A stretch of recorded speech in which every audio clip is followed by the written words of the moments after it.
হাসন রাজার যে সঙ্গীত আছে সেই সঙ্গীতগুলোর যে মধ্যে যে বৈশিষ্ট্য আছে সেই বৈশিষ্ট্যগুলোর ভিতরে নম্বর বৈশিষ্ট্য হইল হাসন রাজা তিনি তার নিজের মধ্যে উনি সৃষ্টিকর্তাকে অনুসন্ধান করেছেন, সন্ধান করেছেন নিজের মধ্যে। উনি বলেছেন আখি মজিয়া দেখো রূপ রে, আখি মঞ্জিয়া দেখো রূপ। উনি দেখেছেন যে এই পৃথিবীর মানুষ, এই পৃথিবীর সব কিছু নশ্বর, সব কিছু ছেড়ে আমাদেরকে চলে যেতে হবে। পদকে ভূষিত করতে চাচ্ছি এবং দুইজনকে আমরা দিতে যাচ্ছি জনাব অতিথিবৃন্দ এবং এই সম্মানিত অতিথিবৃন্দ আমাদের সিলেট এই কেন্দ্রীয় কমিটি, আমাদের সম্মানিত অতিথিবৃন্দ।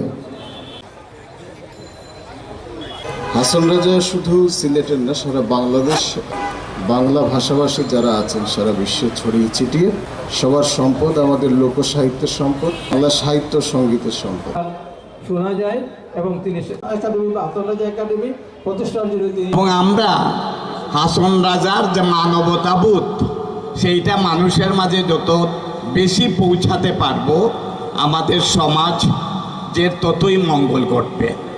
আমাদের মাঝে মানবতাবাদী জীবনাচরণ, জীবন দর্শন এই প্রতিপাদ্যকে নিয়ে আমাদের সামনের আগামীর বাংলাদেশ, আগামীর আমাদের সাংস্কৃতিক লড়াই আমরা চালিয়ে যেতে চাই।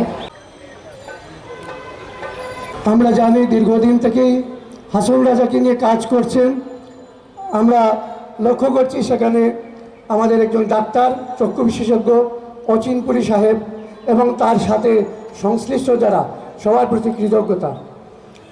হাসন রাজা কেন্দ্রীয় কমিটির সম্মানিত সদস্য, ধন্যবাদ সকলকে। আমাদের এই উৎসবকে শুরু করতে যাচ্ছি হাসন রাজার জন্মদিনকে আমরা